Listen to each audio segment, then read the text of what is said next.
చూస్తున్నాం అమెరికా అధ్యక్షుడు Donald Trump కి భారత్ స్ట్రాంగ్ కౌంటర్ ఇచ్చింది. ఇండో పాక్ చర్చల్లో మూడో వారి జోక్యం అక్కర్లేదు అంటూ కూడా చాలా క్లియర్ గా భారత్ నుంచి కౌంటర్ వచ్చింది. అవసరం లేదని చెప్పి ఏకంగా విదేశాంగ మంత్రి జైశంకర్ ప్రకటించారు. భారత్ కేవలం పీఓకే టెర్రరిస్టుల గురించే మాట్లాడుతుందని, పాక్ ఉగ్రవాదులని అప్పగించాల్సిందనే విషయం పైన పాక్ ఉగ్రవాదులను అప్పగించాల్సిందంటూ కూడా జైశంకర్ అన్నారు. దీంట్లో టెర్రర్ క్యాంప్స్ ని మూసివేయాలని చెప్పారు జైశంకర్. సింధు జలాల నుంచి చుక్క నీరు పాక్కు ఇవ్వమని చెప్పి చాలా స్పష్టంగా జైశంకర్ విదేశాంగ మంత్రి చెప్పుకొచ్చారు. ఇక కాల్పుల విరమణ పాకిస్తానే కోరుకుంది అని చెప్పి జైశంకర్ అన్నారు. చాలా స్ట్రాంగ్ కౌంటర్ ఇచ్చారు భారత విదేశాంగ మంత్రి. చాలా క్లియర్గా ఎవ్వరి జోస్యం అక్కర్లేదు, మీరేది బోడి మాకు చెప్పేది, భారతదేశానికి మీరు చెప్పాలా? భారతదేశమే స్వాతంత్ర దేశంగా ఎన్నో ఏళ్ళు పోరాడుకొని స్వతంత్ర దేశంగా ఎరిగింది. మీలాంటి కొంతమంది వ్యక్తులు దుస్సాహసపరులు, దురహంకారులు మాకు చెప్పాలా? ఏం Trump, what your thinking about India అంటూ కూడా చాలా క్లియర్గా భారతదేశ ప్రజలందరూ కూడా క్వశ్చన్ చేశారు. ఇప్పుడు ఏకంగా భారత విదేశాంగ మంత్రి కూడా అడుగుతున్నారు. Trump, do you want to support terrorism? Mister Trump, do you want to encourage terrorism? Mister Trump, do you want to encourage terrorism and do you want to create some violence in India? Is this you need? ఇది మీకు ఇదే కావాలా? మీరు ఇదే కోరుకుంటున్నారా? ఇటువంటి చర్యకే మీరు participate చేయాలనుకుంటున్నారా? పాకిస్తాన్ కిందకే మీరు సపోర్ట్ చేయాలనుకుంటున్నారా? పాకిస్తాన్ డబ్బులు అందుకే ఇప్పించారా? పాకిస్తాన్లో అసలు మీరు అలజడ్ పాకిస్తాన్లో ఒక ఉగ్రవాదుని పెంచి పోషించి వాళ్ళు ఒక విషపు బీజాలను నింపేటువంటి తత్వాన్ని ఇంకా పెంచి పోషించి భారత్ పైన యుద్ధం చేయాలనుకుంటున్నారా? మధ్యలో మీరే వచ్చి నేను భూమండలాన్ని మొత్తాన్ని శాసిస్తున్నా, భూమండలాన్ని మొత్తానికి నేనే అధిపతిని, నా అంతటోడు లేడు, నేను చాలా గొప్పనని చెప్పి దురహంకారానికి పోయి ఏకంగా భారతీయుల పైన మళ్ళీ మీ యొక్క విషపు బీజాలని, మీకున్నటువంటి ఆ దురహంకారాన్ని ప్రదర్శించే విధంగా యాపిల్ కంపెనీ పెట్టుబడి వెనక్కి తీసుకోమంటారా? ఇదా మీరు కోరుకునేది? మీరు నిజంగానే ప్రధాన పాత్ర పోషించాలనుకుంటే, మీరు నిజంగానే ఆ స్థాయిలో ఉండాలని కోరుకుంటే మంచేది చెడద కనీసం ఇంకిత జ్ఞానం లేదా? మంచెడులు తెలియవా? ఉగ్రవాదాన్ని పెంచి పోషించి మీరు భారత్ వైపు పుచ్చుకోవాలనుకుంటున్నారా? గతంలో మీ దగ్గర ట్విన్ టవర్స్ పేల్చింది ఈ దుర్మార్గులు గారా, ఈ పాకిస్తాన్ దుస్తులు గారా? మరీ ముఖ్యంగా మసూద్ అజార్ లాంటి ఒక దుర్మార్గుని ప్రపంచ దేశాలు మొత్తం కూడా ఒక టెర్రరిస్ట్గా ముద్రేశాయి కదా. మరి ఆ దుర్మార్గునికి పాకిస్తాన్ డబ్బులు ఇస్తుంటే నువ్వేం చేస్తున్నావు నాకు అర్థం కాదు. అయితే నువ్వు పాకిస్తాన్ని కాపాడి భారత్ని నెపంగా చూపెట్టాలనుకుంటున్నావు, భారతీయుల యొక్క ఆత్మగౌరవం దెబ్బతీయాలని చూస్తున్నావా? ఇది భారత ప్రజలందరూ కూడా క్వశ్చన్ చేస్తున్నమాట. అయితే ఈ నేపథ్యంలో మన విదేశాంగ మంత్రి చాలా క్లియర్గా ఎవరి ప్రమేయం అక్కర్లేదు, పాకిస్తానే సీజ్ ఫర్ అండర్స్టాండింగ్కి ముందుగా వచ్చింది. మరొక విషయం, సింధు జలాల నీళ్లు ఒక్క చుక్క కూడా పాకిస్తాన్కి ఇవ్వం తేల్చేసింది భారత ప్రభుత్వం. ఈ నేపథ్యంలో ఎట్టి పరిస్థితుల్లో కూడా పాకిస్తాన్కి ఎట్టి పరిస్థితుల్లో కూడా నీళ్ళు ఇచ్చే అవకాశం లేదు. కాబట్టి పాకిస్తాన్ ఇక నీళ్ళ కోసం ఏడ్చి ఏడ్చి ఏడ్చి గగ్గోలు పెట్టి అయితే చచ్చిపోవాలి, లేదంటే మరోసారి భారత్లో కొంత దుర్మార్గం క్రియేట్ చేయాలి. ఈ దెబ్బతో మరోసారి కనుక భారత్లో ఏమైనా కనుక అలజడి సృష్టించే విధంగా ప్రయత్నం చేస్తే పంజాబ్ విసిరాం కొట్టామంటే ఇక పాకిస్తాన్ మాత్రం ప్రపంచ మ్యాప్లో లేకుండా పోతుంది. అటువంటి సినారీ ఉండబోతుంది. ఒకసారి మన విదేశాంగ మంత్రి జైశంకర్ ఏం మాట్లాడారో, ట్రంప్కి ఎటువంటి కౌంటర్ ఇచ్చారో చూద్దాం. To me things are fairly clear. So let me take this opportunity to spell out our position. One, where Pakistan is concerned, our relations, our dealings with them will be bilateral and strictly bilateral. That is a national consensus for many years, and there is absolutely no change in that consensus that dealings with Pakistan will be bilateral. Talks with Pakistan. I think the Prime Minister made it very clear that the only talks with Pakistan will be on terror. That Pakistan has a list of terrorists who need to be handed over. They have to shut down the terrorist infrastructure. They know what to do. We are prepared to discuss with them what is to be done on terrorism. Those are the talks which are feasible. Water issues have been raised. Again, you all know, and I re-emphasize, the Cabinet Committee on Security and the government obviously was very clear that the Indus Waters Treaty is held in abeyance and will be continued to be held in abeyance until cross-border terrorism by Pakistan is credibly and irrevocably stopped. So, sometimes the Kashmir issue has been brought up. Again, the only thing which remains to be discussed on Kashmir is the vacation of illegally occupied Indian territory in Pakistan occupied Kashmir. We are open to discussing that with Pakistan. Right, ఇది జయశంకర్ మాట్లాడిన మాటలు. ఆయన ఏమంటున్నారు చాలా స్పష్టంగా, పాకిస్తాన్కి భారత్కి మధ్య కేవలం పీఓకే ఆ తర్వాత ఉగ్రవాదులకు సంబంధించిన అంశమే చర్చకు వచ్చింది.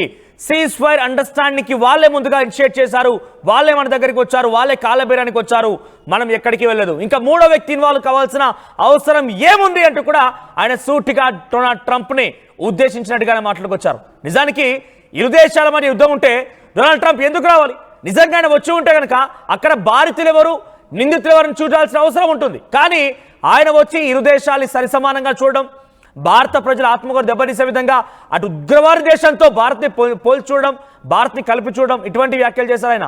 ఏకంగా ఇవన్నీ ఒకరైతే అయితే ట్రేడ్ టాక్స్, ఇరు దేశాల మధ్య ట్రేడ్ టాక్స్ ఉన్నాయి కాబట్టే నేను చెప్పడం వల్లే ఆయన, నేను బెదిరించడం వల్లే ఆగిపోయారన్నట్టుగా ఒక దురహంకారంతో మాటలు ప్రగల్భాలు పలికారు. సో ప్రస్తుతం డొనాల్డ్ ట్రంప్కి జయశంకర్ చాలా స్పష్టమైనటువంటి కౌంటర్ ఇచ్చారు. ఒకసారి డొనాల్డ్ ట్రంప్ గతంలో ఏం మాట్లాడారో చూద్దాం. Obviously. Great things happening. It's been a very strong week and a very strong weekend. Before we begin, let me say a few words about the historic events that took place over the last few days. On Saturday, my administration helped broker a full and immediate ceasefire, I think a permanent one, between India and Pakistan, ending a dangerous conflict of two nations with lots of nuclear weapons. And they were going at it hot and heavy, and it was seemingly not going to stop. And I'm very proud to let you know that the leadership of India and Pakistan was unwavering, powerful, but unwavering in both cases, and having these, they really were, from the standpoint of having the strength and the wisdom and fortitude to fully know and to understand the gravity of the situation. And we helped a lot. And we helped also with trade. I said, come on, we're going to do a lot of trade with you guys. Let's stop it. Let's stop it. If you stop it, we're doing trade. If you don't stop it, we're not going to do any trade. People have never really used trade the way I used it. That I can tell you. And all of a sudden they said, I think we're going to stop. And they have. And they did it for a lot of reasons, but trade is a big one. We're going to do a lot of trade with Pakistan. We're going to do a lot of trade with India. We're negotiating with India right now. We're going to be soon negotiating with Pakistan. And we stopped the nuclear conflict. I think it could have been a bad nuclear war. Millions of people could have been killed. So I'm very proud of that. I also want to thank Vice President Vance and Secretary of State Rubio for their work and efforts. They worked very hard on that. Great things happen. Right, ఇది Trump చెప్తున్న మాటలు. So చాలా క్లియర్గా ఆయన ఏమంటున్నారంటే, India Pakistan మధ్య యుద్ధం నేపథ్యంలో కొన్ని ట్రేడ్ టాక్స్ ఉన్నాయి. సో ఈ భీకరమైనటువంటి యుద్ధాన్ని నేను అక్కడ ప్రజల్ని కాపాడడం కోసం ఆపేశాను. సీజ్ ఫైర్ అండర్స్టాండింగ్కి నేను ఇది పర్మనెంట్గా ఉండబోతుంది అని చెప్పి డొనాల్డ్ ట్రంప్ మాట్లాడుకొచ్చారు. అసలు నువ్వెవరు నాకు అర్థం కాదు ఆపడానికి. సరే ఆపేవే అనుకుందాం, బాధితులు ఎవరు, నిందితులు ఎవరు అనేది మాత్రం చాలా క్లియర్గా తెలవాలి కదా. కానీ ఏది తెలకుండా దుస్సాహసంతో, దురహంకారంతో పాకిస్తాన్ని భారత్తో పోల్చడం, ఉగ్రవాద దేశాన్ని భారత్తో పోల్చడం, ఉగ్రవాదుల స్థావరాలు నిలబట్ట చేసిన నేపథ్యంలో ఇరు దేశాల ప్రజలు ఇబ్బందులు పడుతున్నారు కాబట్టి నేను ఆపానని చెప్పడం, ట్రేడ్ టాక్స్ వల్లే ఆగిపోయాయని చెప్పడం, ఇటువంటి మాటలు మాట్లాడేది, ఇటువంటి అహంకారపు మాటలు, ఇటువంటి ఒక దేవుడు నేనే అందరినీ శాసిస్తున్నాను, నేనే అందరినీ పెంచి పోషిస్తున్నాను, నేనే మొత్తం అందరికన్నా అధిపత్యం రకంగా మాట్లాడేటువంటి ట్రంప్ మాటలు చూస్తుంటే పాకిస్తాన్ని కాపాడుతూ మనల్ని కొంత ఇబ్బందుల గురి చేసే మాటలే ఉన్నాయి. సో దానికి స్పష్టమైనటువంటి కౌంటర్ని మన జయశంకర్ ఇచ్చారు. సో చాలా క్లియర్గా ఆయన చెప్పిన మాట ఒకటే. సో చాలా క్లియర్గా ఆయన ఏం చెప్పారంటే, మూడో వ్యక్తి ప్రమేయం ఎందుకు, మూడో వ్యక్తి ఎందుకు రావాల్సి వచ్చింది, మూడో వ్యక్తి అవసరం ఏముంది అంటూ కూడా ఆయన చాలా స్పష్టంగా చెప్పుకొచ్చారు. అయితే ఇక్కడ సీజ్ ఫైర్ అండర్స్టాండింగ్కి తెరలేపింది పాకిస్తానే, మేము ఎక్కడ అడగలేదు, వాళ్ళే అడిగారు, దట్టు ఉగ్రవాదులని కూడా అప్పగించాల్సిందనే మాటని జయశంకర్ మాట్లాడారు. ఎస్, మా ప్రతినిధి మధు సిద్ధంగా ఉన్నారు. మరి ఎస్, ఏంటి ఎలా చూడాలి జయశంకర్ మాటలు? చాలా క్లియర్గా డొనాల్డ్ ట్రంప్ని ఆపాదించే విధంగా ఆయన ఉద్దేశించినట్టుగానే మాట్లాడారు. మరి ముఖ్యంగా ఉగ్రవాదులని అప్పగించాల్సిందే. డిప్లొమాటిక్ డిస్కషన్ ఉండబోతోంది. We're going to initiate and we're going to impose some conditions on Pakistan అని చెప్పారు జైశంకర్. దట్టు సింధు వాటర్ జలాలని, సింధు నీళ్ళు మాత్రం చాలా క్లియర్ గా ఎట్టి పరిస్థితుల్లో ఇచ్చే ప్రసక్తే లేదని కూడా ఆయన కొట్టిపారేశారు. ఎలా ఉండబోతోంది? సో రేపటి రోజు డిప్లొమాటిక్ డిస్కషన్ వచ్చినప్పుడు భారత్ నుంచి ఎటువంటి డిమాండ్స్ ఉండే అవకాశం ఉంది? ఈ కౌంటర్ ని డొనాల్డ్ ట్రంప్ ఎలా చూడొచ్చు? ఎగ్జాక్ట్లీ, ట్రంప్ ట్వీట్ తర్వాత చాలా ఘాటుగా రిప్లై ఇచ్చే ప్రయత్నం చేశారు జయశంకర్. ఎందుకంటే కాల్పుల విరమణని పాకిస్తానే కోరుకుంది అనేటువంటిది చాలా స్పష్టంగా చెబుతూనే పిఓకే విషయంలో ఎవరి మధ్యవర్తిత్వం లేదు అని చెప్పడం అనేటువంటిది ఇక్కడ స్ట్రాంగ్. ఈ టైంలో ట్రంప్ పేరు తీసుకోకుండా ఎవరి మధ్యవర్తిత్వం అవసరం లేదు అనేటువంటిదే అమెరికాకు డైరెక్ట్ గా చెప్పినట్టుగానే ఈ సందర్భంలో. ఇంతకంటే ముందు కూడా చాలా సందర్భాల్లో చెప్పారు మనోజ్ జయశంకర్. అమెరికాలో పర్యటన సందర్భంగా అమెరికాకు సంబంధించినటువంటి ప్రతినిధులతోనే స్పష్టం చేశారు, మీడియాతో కూడా మాట్లాడారు. తర్వాత పలు సందర్భాల్లో కూడా విదేశాంగ శాఖ మంత్రి జయశంకర్ మాట్లాడారు. రీసెంట్ గా కొన్ని రోజుల క్రితం జరిగినటువంటి పార్లమెంటు సమావేశాల్లో కూడా అమిత్ షా ఇదే అంశాన్ని ప్రస్తావించు ఇటు ప్రతిపక్షాలకు ప్రపంచ దేశాలకు అందరికీ కూడా క్లారిటీ ఇచ్చారు. ఆన్ రికార్డ్ పార్లమెంట్ లో పిఓకే అనేటువంటి అంశం ఎప్పుడు ప్రతిపాదనకు వచ్చినా అది భారత్ భూ అంతర్భాగంగా దాన్ని మేము చూస్తాము అనేటువంటిది, మీరు అలాగే చూడాలనేటువంటిది. ఇంకోటి, ఇది మా అంతర్గతంగా సంబంధించినటువంటి అంశం కాబట్టి ఎవరి మధ్యవర్తిత్వం లేదు అనేటువంటి చాలా క్లారిటీ ఇష్యూ పోతా ఉన్నారు. కానీ అమెరికా మాత్రం ఏదో రకంగా అందులో కలగజేసుకోవాలి, రెండు దేశాల మధ్య తన మధ్యవర్తిత్వం వ్యవహరించాలి అనేటువంటి ధోరణి మొదటి నుంచి కనిపిస్తా ఉంది. ఇది మొదటిసారి కాదు. ఇరాక్ విషయంలో కానీ, ఆఫ్ఘనిస్తాన్ విషయంలో కానీ, తర్వాత ఇజ్రాయెల్ గాజాకు సంబంధించిన యుద్ధం విషయంలో కానీ, ప్రజెంట్ సిచ్యువేషన్ రష్యా ఉక్రెయిన్ యుద్ధంలో కానీ ఏ దేశాల మధ్య పోరున్నా ఆధిపత్య ధోరణి కనిపించినా దాంట్లో అమెరికా కలగజేసుకోవడం అమెరికాకు అలవాటు. దాని ద్వారా తను లబ్ధి పొందుతుంది. ఇద్దరికి అటు మంచి చెప్పినట్టే చెప్పి ఇద్దరిని తన వైపుకు లాగేసుకుంటుంది. వారికి కావాల్సినటువంటి యుద్ధ సామాగ్రి ఇస్తుంది, వారికి కావాల్సినటువంటి ఇన్ఫ్రాస్ట్రక్చర్ అమెరికా క్రియేట్ చేస్తుంది. సో ఇది అలవాటు అమెరికాకి, సాధారణంగా అమెరికాకున్న అలవాటు. అదే విధంగా ఇక్కడ కలగజేసుకోవాలని చాలా సంవత్సరాల నుంచి ప్రయత్నం చేస్తా ఉంది. ఇందిరాగాంధీ ప్రైమ్ మినిస్టర్ గా ఉన్నప్పటి నుంచి కూడా ఇదే వ్యవహారం నడుస్తా ఉంది. అని పక్కన పెట్టే ప్రయత్నం చేస్తా ఉన్నారు అప్పటి నుంచి ప్రధానులు వరుసగా. ఇందిరాగాంధీ కానీ, వాజ్పేయి కానీ, ఇప్పుడున్నటువంటి ప్రధాని మోదీ కానీ. సో త్వరలోనే పిఓకే విషయంలో క్లారిటీ వచ్చే అవకాశం ఉంది. ఇప్పటికే పాక్ అల్టిమేటం చేస్తా ఉంది భారత్ పలు సందర్భాల్లో కూడా. మీతో చర్చలంటూ ఉంటే పిఓకే పైన, తర్వాత టెర్రరిజం అయినా మాత్రమే అనేటువంటిది మరొకసారి చెప్పే ప్రయత్నం చేశారు విదేశాంగ శాఖ మంత్రి జయశంకర్. క్లారిటీ ఇచ్చారు. ఇది కరెక్ట్ గా డైరెక్ట్ గా ఈ అమెరికాకు చెప్పినట్టుగానే చూడాలి.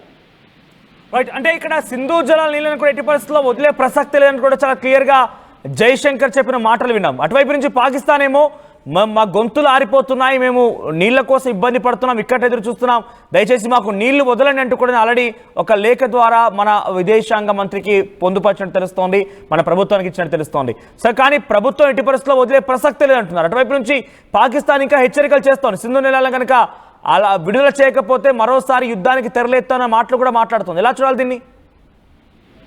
ఎగ్జాక్ట్లీ, సింధు నదీ జలాలకు సంబంధించి ఒప్పందం రద్దు చేసుకున్న తర్వాత పాక్ నీటి కోసం కటకటలాడే పరిస్థితి ఉంది, విలవిలలాడిపోయే పరిస్థితి ఉంటుంది అనేటువంటిది అప్పుడే పెద్ద ఎత్తున చర్చ కొనసాగింది. ఇప్పుడు ప్రారంభం అవుతుంది త్వరలోనే.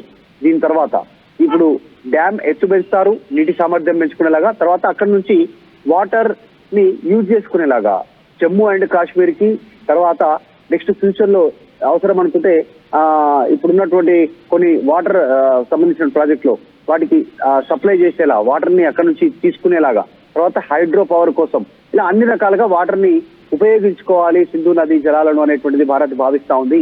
దానికోసం కార్యాచరణ కూడా రూపొందిస్తుంది. మనం గతంలో కూడా మాట్లాడుకున్నాం.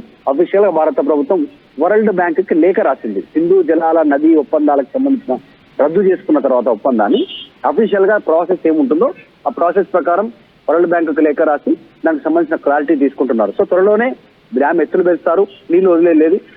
సింధు నదీ జలాలను వదలకపోవడం అనేటువంటిదే ఇప్పుడు పాకిస్తాన్ పైన సైలెంట్ గా ఉంది. అంటే ఒక బుల్లెట్ పేల్చకుండానే అతి పెద్ద బాంబు ప్రయోగించినటువంటి విషయంగా చూడొచ్చు. ఒక రకంగా చెప్పాలంటే వాటర్ బాంబు, నీటి కటకట ఉండే అవకాశం ఉంది. ఇక్కడ ప్రజలు ప్రభుత్వం పైన, అక్కడ ప్రభుత్వం పైన, పాకిస్తాన్ ప్రభుత్వం పైన, అక్కడ పాకిస్తాన్ ఆర్మీ పైన, వ్యవస్థ పైన వాళ్ళు నిరసన వ్యక్తం చేసే అవకాశం ఉంటుంది, తిరుగుబాటు చేసే అవకాశం ఉంటుంది. సో ఇవన్నీ చాలా వ్యూహాత్మకంగా, డిప్లొమాటిక్ గా భారత్ వ్యవహరిస్తూ పోతా ఉంది.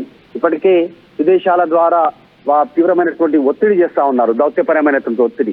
మొన్న అటాక్ ఇప్పుడు వాటర్ కి సంబంధించినటువంటి కటకట, POK విషయంలో ఒకటే స్టాండ్ పైన నిలబడడం భారత్, అమెరికాను ఒప్పుకోకపోవడం, సో అన్ని రకాల ప్రయత్నాలు భారత్ చేస్తా ఉంది. త్వరలోనే POK ఇష్యూ క్లారిటీ రానుంది. ఆ తర్వాత అమెరికా మధ్యవర్తిత్వం రావద్దని చెప్పారు. ఇప్పుడు వాటర్ విషయంలో ఏంటంటే టెర్రరిస్ట్ క్యాంపులను ప్రోత్సహిస్తే ఒక్క చుక్క వదిలేదు లేదనేటువంటి క్లారిటీ ఇచ్చే ప్రయత్నం చేస్తాం. సో పాక్ అన్ని రకాలుగా అనుభవించాల్సి ఉంటుంది వాళ్ళు చేసినటువంటి తప్పులకు. ఇకనైనా వారు సెటరేట్ అయి భారత్ కోరుకుంటున్నట్టుగా టెర్రరిస్ట్ క్యాంపులను వదిలేయాల్సి ఉంటుంది. తర్వాత వారిని ప్రోత్సహించొద్దు, మిగతా వాళ్ళని టెర్రరిస్ట్ టాప్ మోస్ట్ లీడర్ ని పట్టించాల్సి ఉంటుంది భారత్ అడిగినట్టు.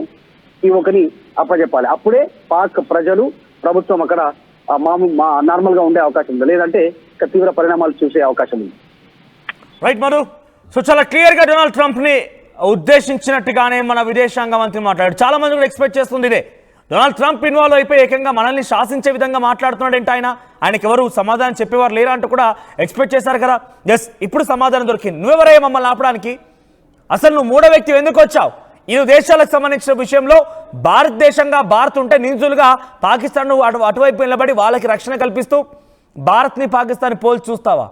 రెండు దేశాల మధ్య ట్రేడ్ ఒప్పందాలు ఉన్నాయి అంటే నేను ట్రేడ్ కోసం వాళ్ళిద్దరిని సహకరించమని ట్రేడ్ టాక్స్ కనుక ఆపేస్తాను అంటే మీరు నేను చెప్పిన మాట వినకపోతే మీ దగ్గర ట్రేడ్ ఆపేస్తానని చెప్పడం వల్ల మనం ఆగిపోయామంటే మాటల్ని ఆయన దురహంకారంతో మాట్లాడుకొచ్చారు. దానికి సమాధానం దొరికింది. ఇక చాలా స్పష్టంగా సింధు నీళ్ళని ఎట్టి పరిస్థితుల్లో వదిలే ప్రసక్తే లేదు, ఇది మొదటి మాట. ఆ తర్వాత ఉగ్రవాదుల్ని అప్పగించాల్సిందే, ఎట్టి పరిస్థితుల్లో ఉగ్రవాదుల్ని మా దేశంలో మసూద్ అజార్ లాంటి వాడు కానివ్వండి, హఫీజ్ సయ్యద్ లాంటి వాడు కానివ్వండి, వీళ్ళెవరైనా కూడా మా దేశంలో ఇబ్బందులకు గురి చేసే విధంగా మా దేశంలో కాల్పులకి, మారణహోమానికి, దాడికి పాల్పడ్డ ప్రతి ఒక్కరు కూడా అప్పగించాల్సిందే. ఈ మాట జయశంకర్ చెప్పుకొచ్చారు. ఇలా ఇంకా చాలా ఉండే అవకాశం ఉంది. త్వరలో డిప్లొమాటిక్ కండిషన్స్ ఉండబోతుంది, డిప్లొమాటిక్ డిస్కషన్ ఉండబోతున్న రకంగా చాలా